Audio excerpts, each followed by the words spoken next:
And we're live. Hey everyone, welcome to TTSN, the Transformational Squirrel Network, where we make shift happen. We're glad that you're here today joining us.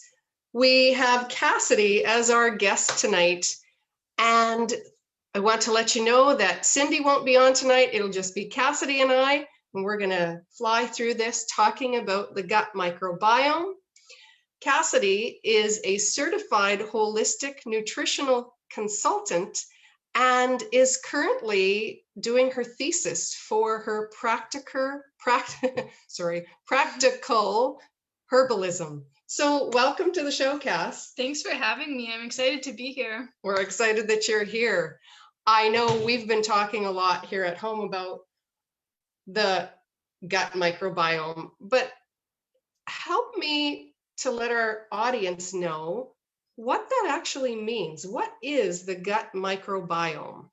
Yeah, okay, so our human body is actually more microbes than human DNA. We actually have like 75 trillion human cells and like 10 times that number of like bacteria and parasites and other stuff that are us, but like aren't actually our DNA.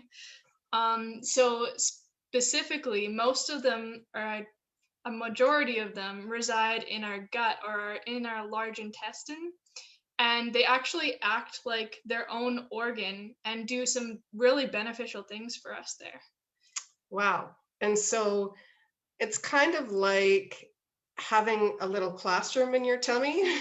So help me to understand this. Is that right? Like when I'm doing this comparison, it's because I teach. And so I have a classroom and it's full of all of these different little characters and they all have their own personalities. And of course you want them all there. You wouldn't want to get rid of any of them. Yeah, I mean, they're all different. All have personalities. Some of them are super great. You love them. Others are a little parasitic at times, but you still want them there. Okay. It's pretty accurate to your intestinal microbiome. Oh goodness. Okay, well, I wouldn't say that they're parasitic in my classroom, but I get what you're saying. So you talked a lot with me earlier about balance.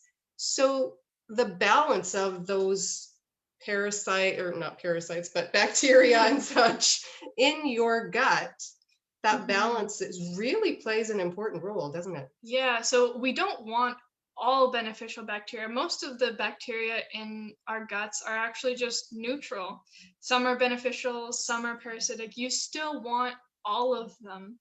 And that balance is really key. And the imbalance is actually called dysbiosis. So that's usually it turns to when there's a parasitic or harmful bacteria grows out of balance and you have more of them than you should have, and that's where it actually causes problems. It's not saying like if you have candida then you only have candida in your gut. It's you have more candida than you should have, and that's what's causing problems. Okay, so it's just that imbalance, and so then you want to try to somehow balance that out again. Yeah, and one thing I forgot to touch on too is everybody's microbiome is like their own fingerprint.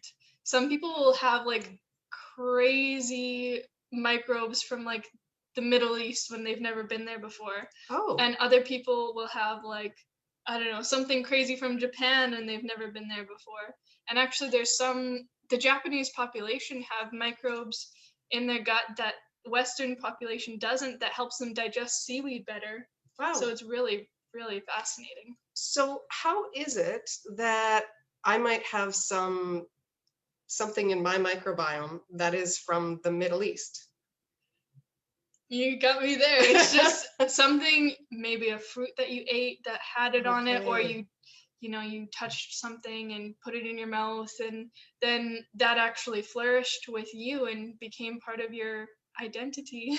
Wow. So it's truly like a fingerprint. It's everybody's is different. Yeah. Well, that's really cool.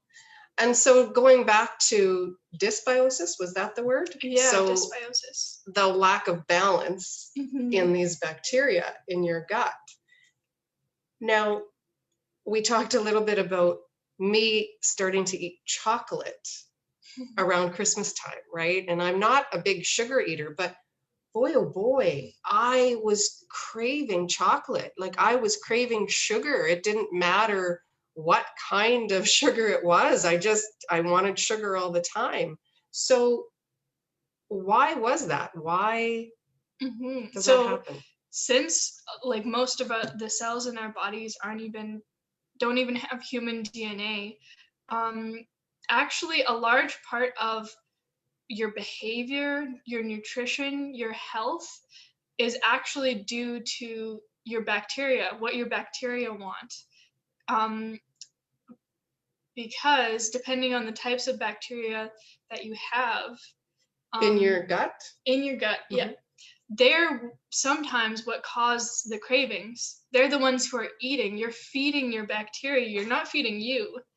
And one of the reasons for that is that your beneficial bacteria produce B vitamins, vitamin K. They help break down toxins, produce digestive enzymes, help with absorption of calcium, magnesium, copper, zinc, iron.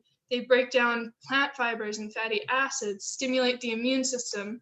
They play such an essential role that they literally are us. We cannot function without them. So they are important. They take precedence. So kind of another analogy, like the school one. So if you open up, say, a McDonald's, the people who are going to come to your McDonald's probably aren't going to really think about what they want to eat. They're probably going to crave fatty, greasy foods. Right. If you open up a restaurant with locally sourced foods that are plant-based meals, and you really put love into your food, and maybe you kind of like attract vegans or something, then you're probably going to have people come who enjoy eating earthy foods and foods that are really good for you. And it's the same in your microbiome. So if you feed your microbiome the sugar, then you're going to get a lot of people or microbes who like the sugar, like the candida, and they're going to crave that. And they're going to produce toxins, but they're going to give you hell when you don't feed them. So it's kind of like build it and they will come? Exactly. Okay. Yeah. Yeah. I get it. So the beneficial bacteria, they're the ones that really like, just a little hint, they're the ones that really like the vegetables. And that's how they get fed, is through the prebiotics, which prebiotics is just the starch, or the fiber that's indigestible in vegetables, mostly. Yeah. All right. Now, I know that we didn't talk about it today, like earlier, but water. So drinking water is so important. Now, is there a difference between drinking alkaline water and like what's the best water, or is there a best water to drink? Or the alkaline waters and stuff, I would just say not so much to focus on that, but more so just to focus on drinking non-tap water and more just pure water. So like reverse osmosis water that is remineralized, make sure it's remineralized, because it's not good to be drinking too pure of water either. But tap water, it's actually found to have quite a high amount of parasites and different things in it as well. But on that track,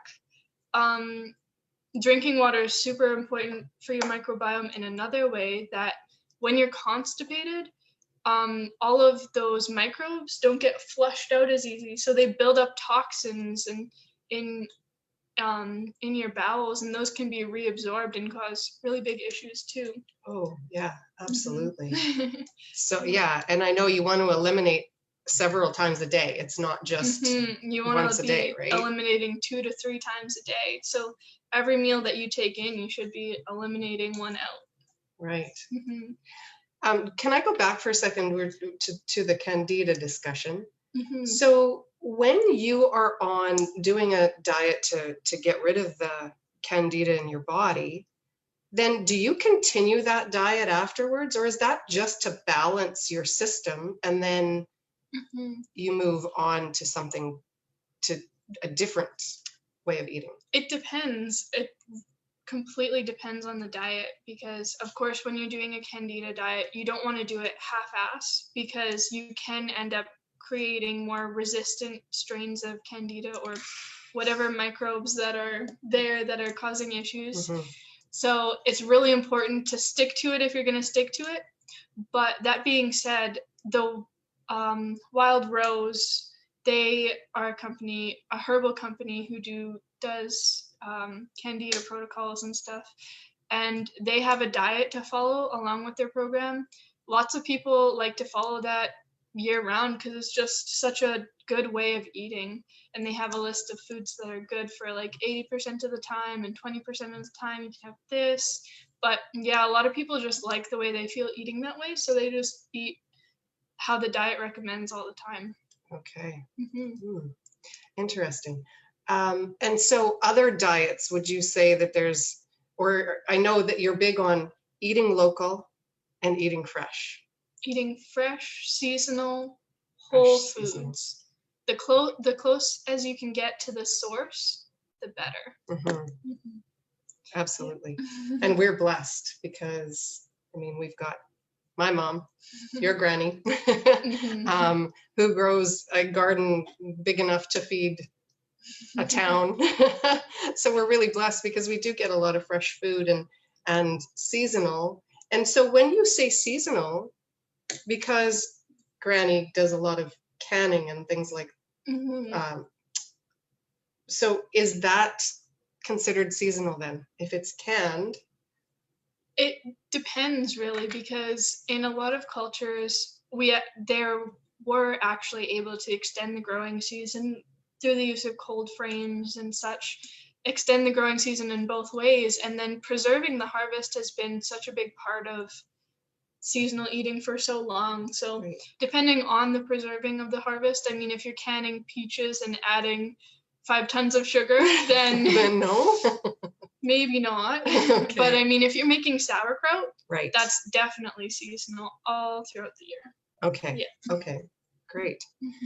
All right. Now I know, so we've talked about parasites, we've talked about dysbiosis, and there was something that's also come up a lot in my reading that you've also referred to with me is leaky gut. So dysbiosis can actually be like kind of a root factor in a lot of different issues, and leaky gut being one of them, because the beneficial bacteria or probiotics in your gut actually help to maintain the intestinal lining and give energy to the cells in the intestinal lining by absorbing, let's say, like dietary sugars, fatty acids, and turning them into energy. And those epithelial cells in your gut, they tend to regenerate like very often. Like you can have a brand new gut in like 3 days. That's how often they reproduce.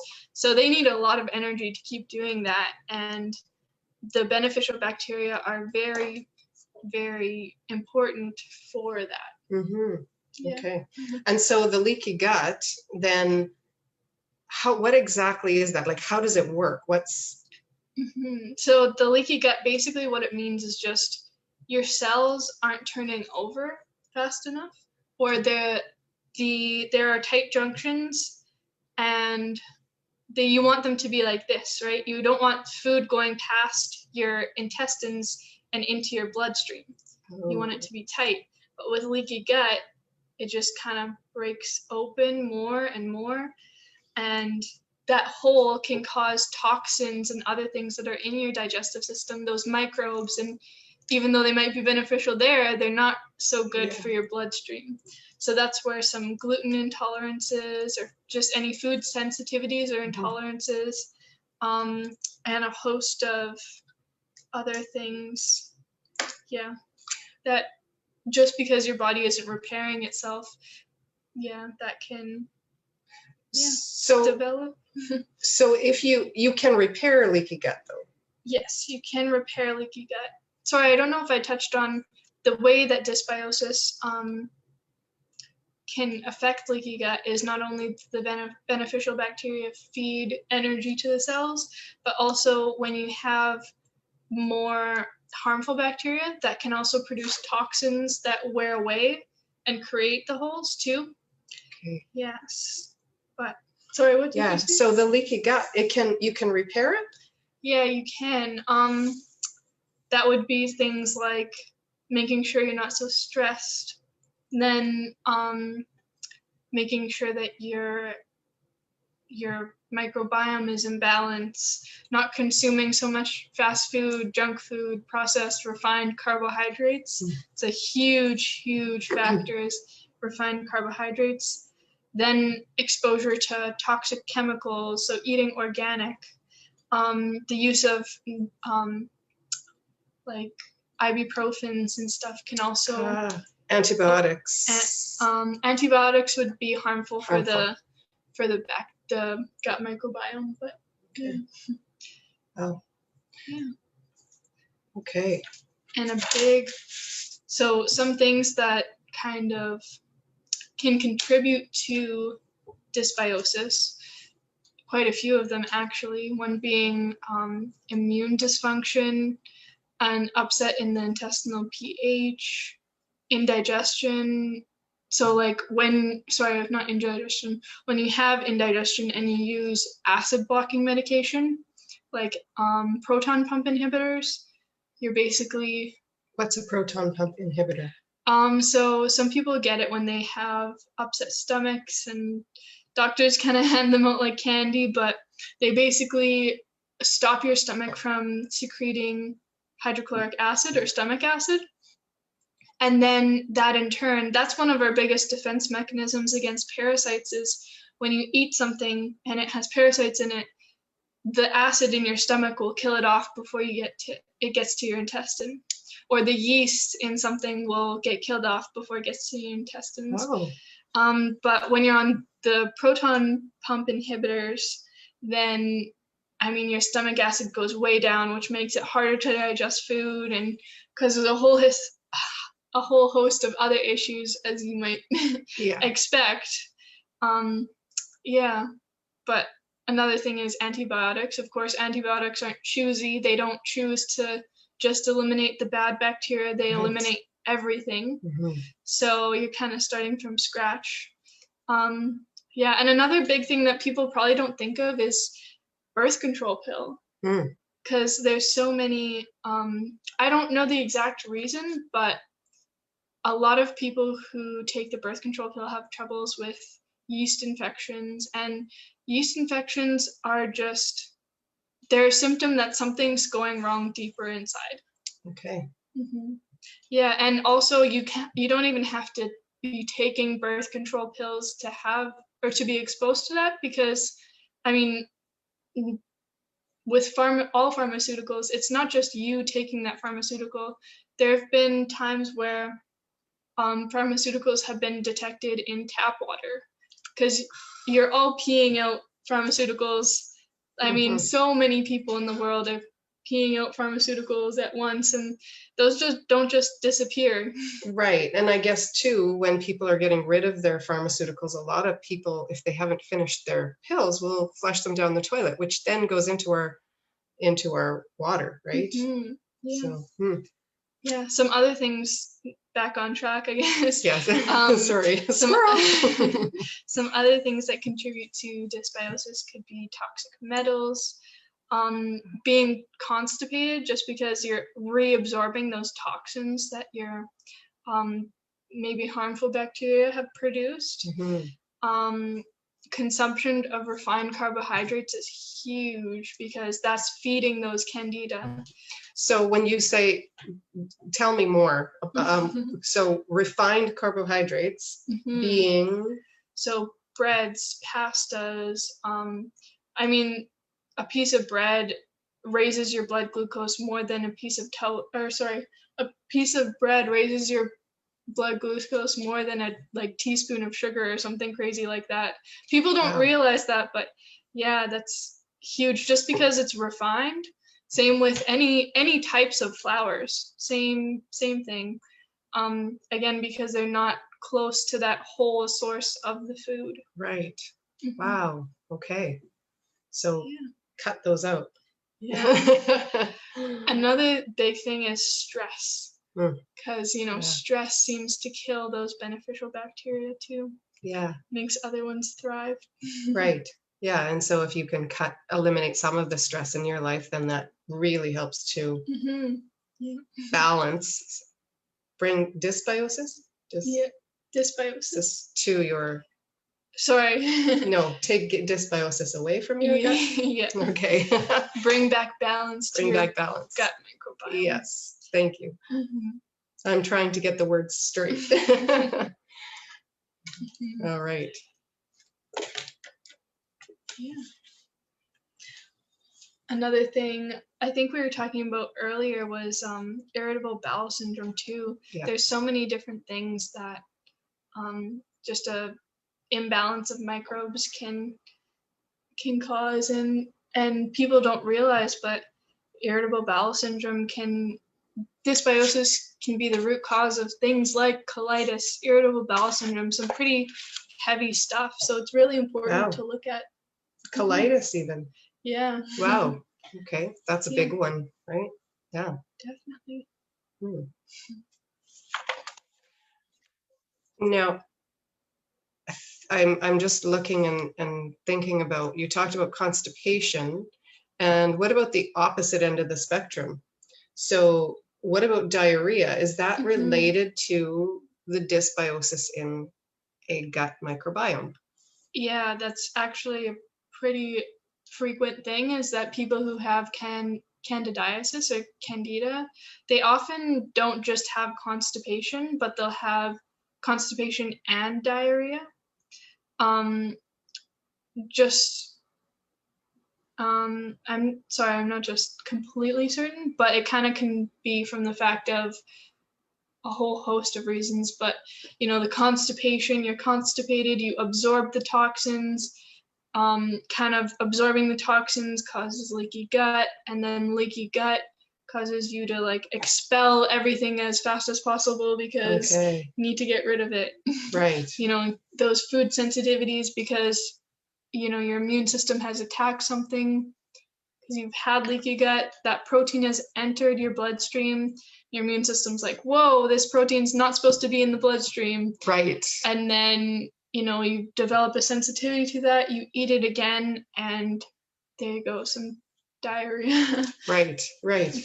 Yeah. Yeah, so often that's like a pretty big signal of some dysbiosis, is alternating between constipation and diarrhea. Okay. And are there other symptoms that you can think of off the top of your head that would be real triggers or real clues that there is some dysbiosis happening in the gut? A lot of people don't think of it, but actually a lot of mental problems like lack of focus, brain fog, mood swings are really connected to dysbiosis, because those toxins are making their way through the blood-brain barrier. And so that's one of the first things they affect is the brain. And, our thinking, processing, anxiety, and depression are huge signs of dysbiosis too. Wow, that's an important one. When you think about the gut, your gut affecting your brain, what's going on in your stomach affecting what's going on in your brain, and how you're feeling and how you're coping with coping with life, really. That's huge. That's an important piece to know, so that people can really focus on getting that gut back in balance. Yeah, and that's a huge thing. That's why it's actually called the second brain. The gut microbiome is literally referred to as the second brain, because not only is it having an influence in the food choices that you have, but it also has a huge impact on your mood and your mental clarity. I'm going to pause for a second, and I'm going to refocus us. So You're going to see us disappear and then come back. Just give us a second. Okay. Did it work? No, Oh, I think it just made it worse. We've practiced this a little bit. I apologize because we're out of focus. We're going to try it one more time. Hi again. Hopefully it'll focus again. So the gut and the brain are really kind of one. Yeah. I mean, the gut is the second brain. Yep, and they actually have so much communicating going on between them. The gut microbiome plays a huge part in the immune system too. It actually trains the immune system. So really important in terms of, pandemic going on to really get that gut brain under control too. Right, yeah. Train your immune system in a beneficial way. Absolutely, yeah, that is great. That's good to know. Was there anything else specific to the gut microbiome that you wanted to discuss or that you wanted to let people know? Because I know that there's so much we can talk about. So I guess one place to, kind of go is like how do we make our gut microbiome better? Yeah, that's a great question. What do we do to fix it? What do we do to make it healthy again? So a huge thing is eating whole foods, making sure that we're not, I guess in the Wild Rose, their Candida protocol, they say like a palmful of berries, and that's all the sweetness that you need for a day. Like we don't need all of the, even if you're using healthy sweetening agents like maple syrup and honey, we don't need a whole bunch of them all throughout the day, because that's really kind of cluing in like, oh, we need those sweet, microbes around, but we don't. Right. And we need to breed the other ones so that the sweet ones won't be there. Right. And so if you're eating, say, for example, because fruit is sweet.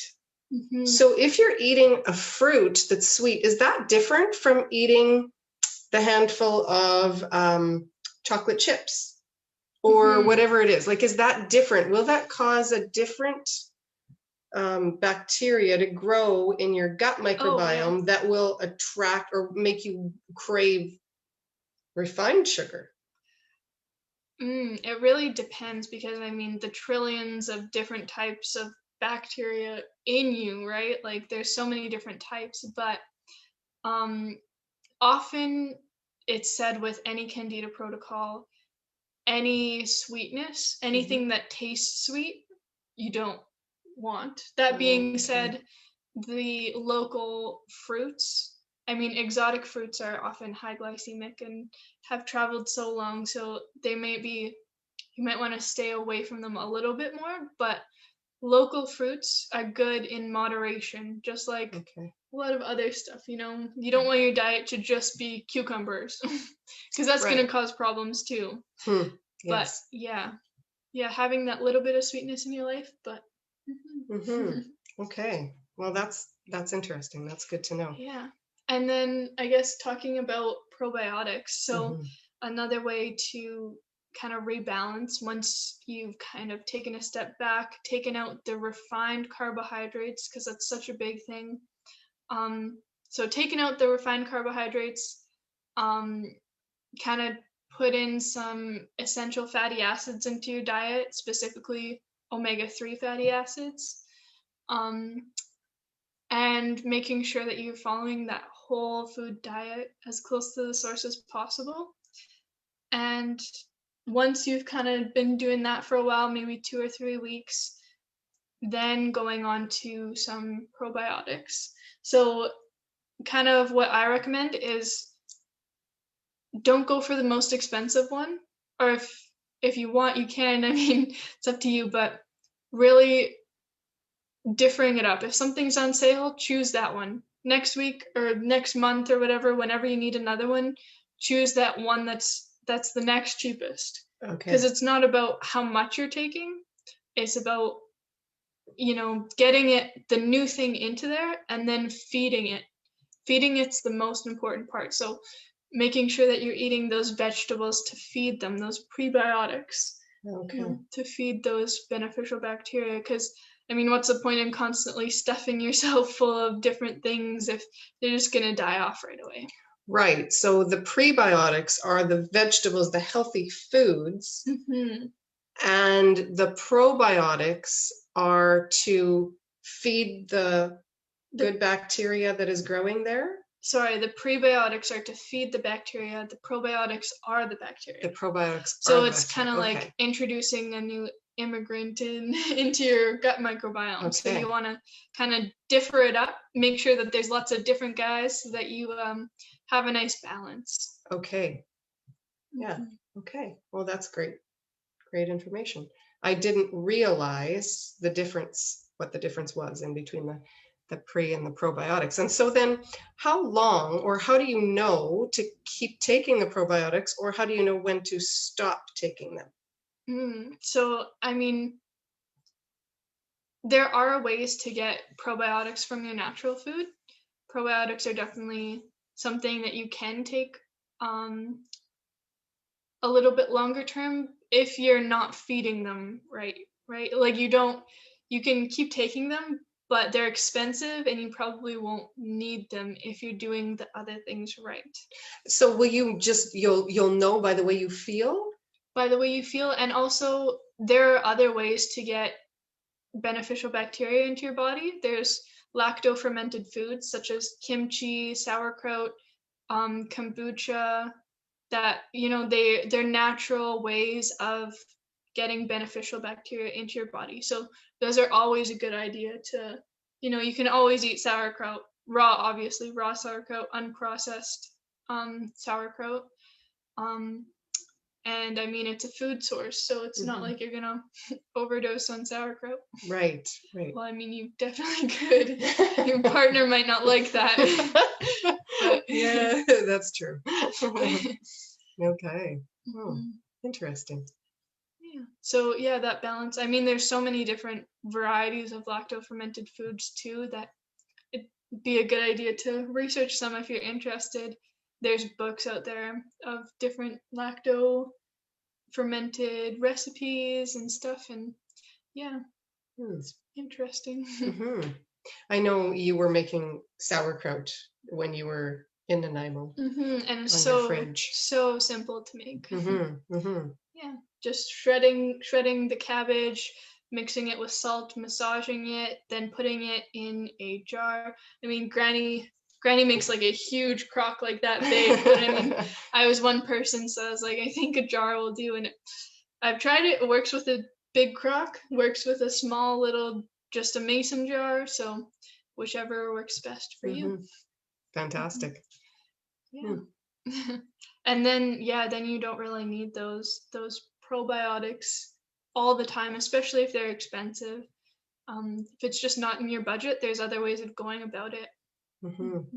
Yeah. But I would say, the most important part is the prebiotics, those plant fibers. Great. Okay. Anything else that you have for us up your sleeve? Oh, I don't know.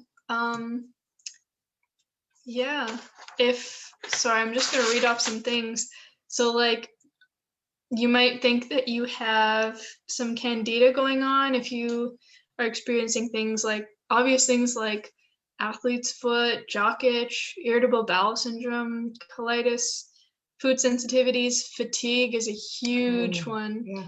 Decreased libido, rectal itching, bladder infections, ear infections, bloating. Bloating is a really big one too. Heartburn, depression, acne. Even some autoimmune diseases can be related too. So yeah, if you think that might be you, then it might be something to look into. Are there any specific foods, like I'm thinking, any specific foods that you would say absolutely stay away from if you have any of these symptoms? Refined carbohydrates. Refined carbohydrates, refined sugars as well? Yeah, that would be classed as refined carbs. And what about things like mushrooms? Anything? Okay, so that gets a little bit tricky because some mushrooms with a candida protocol specifically, it's not the best to be eating mushrooms. Okay. That being said, I mean, in the later stages, they can probably be reintroduced. There's lots of medicinal mushrooms that are really good for you. The only thing is some of the other ones, some of the buttons and stuff can hold some yeast to them. Okay. Yeah. Okay. Yeah. Okay. So I'm just looking at some comments. I know you don't want to see the comments. So yeah, we've got a number of people on here, and one of the questions was about mushrooms. Thank you, Preston, and about water as well. And yeah, lion's mane, chaga mushrooms. Yeah, both really great medicinal mushrooms for the brain. I've heard, well, one of my teachers actually said that she gets really crazy, vivid dreams on lion's mane, which is pretty interesting too, but shows how it works with the brain. And I mean, candida or dysbiosis can really affect the brain, so kind of bringing that energy back there. Okay, so then lion's mane would be an okay one to take. If you're not on your specific candida cleanse, if you're on a specific candida cleanse, such as the wild rose one, which I really recommend, I would say go by those guidelines. Those are tried and tested. They had people complain about different stuff, and so they would know. And they would change. I think they recommend against mushrooms too. So maybe just hold off just in case. I mean, not going to die from not taking lion's mane for a month. Right. So right. Yeah. Okay. Nice. Good. Yeah. Any other things you want to share? I don't think so. I think that's all. You've got it all covered, hey? Well, maybe not all of it. No, the brief introduction. Yeah, you've covered the brief introduction, and I mean it's actually a lot of information that you've covered in a short amount of time, and I know I'll go back and I'll listen again to remind myself of some of the things that you've said. I mean, we've talked about it before, and we were talking about it earlier again today, but I forget. So then I can go back and listen. So whenever we're wrapping up, I always do a quick 10 questions. So we call them squirrel shots. And so I have to do some squirrel shots with you. Okay? Okay. So if you were a crayon, what color would you be? I would be a forest green. What's the strangest thing you've ever eaten? Oof, I don't eat really strange things. Probably strangest thing would be like squid, which I love. But I'm definitely a-okay with eating something off the floor or like off a dirt floor. Like I'm not very picky. So what's the last thing you think of before you go to bed? I probably think of like past dreams that I've had of like starry skies or something to help me fall asleep. Nice. Yeah, just kind of let my mind go to more peaceful places. Where do you go to think? Depends. If I'm in the city, I'll go to the pool because kind of that underwater, nothing can come and yell at you or talk to you. You're just in your own zone. And just the different sounds, or else in the forest. Nice. What's your favorite flower? Oh, I think I'm kind of drawn between a tiger lily or a sunflower. Coffee or tea? Definitely tea. Can't handle coffee. I'm a squirrel on coffee. But I mean, a good herbal tea would be nice. That being said, I don't like hot drinks, so I prefer lukewarm water. Last thing you liked on social media? Ooh, I'm not really on social media. I'm on social media for work, and that's just about it. So I don't really like anything on social media. Okay, that's all right. What's your best feature? I really like my hair. I do Yeah. too. It goes down past her or down to her butt, so it's long. What are you most proud of in life? I think that's another draw between getting my nutrition diploma before turning 19 or just acquiring herbal knowledge that has been lost for generations. It's like a passion of mine. Yeah, fantastic. Now, if you were able to stand on the top of a mountain and everybody could hear you, what would you want to say to them, or what would you want to share? To be honest, I don't know if I'm allowed to answer this, but I don't think that You're I would- okay. Well, stop.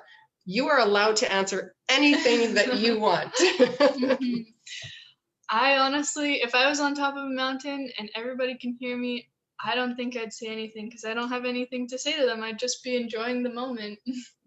You know what? That is actually, I think, the best answer that we've ever had on here, is to be just enjoying the moment. So I want to thank you from the bottom of my heart for being here. We absolutely love inviting people on who can share good knowledge and information with other people, who can help lift other people up. And so I feel like we're really blessed to have had you here today. And so tonight we're signing off from TTSN, signing off from Cassidy, Cindy, who couldn't be here tonight, though I see she's watching a little bit, and from myself. Have a great rest of your week, you guys, and we look forward to seeing you here again next week. Yes. Signing off from TTSN. Thank you. Bye. Bye-bye.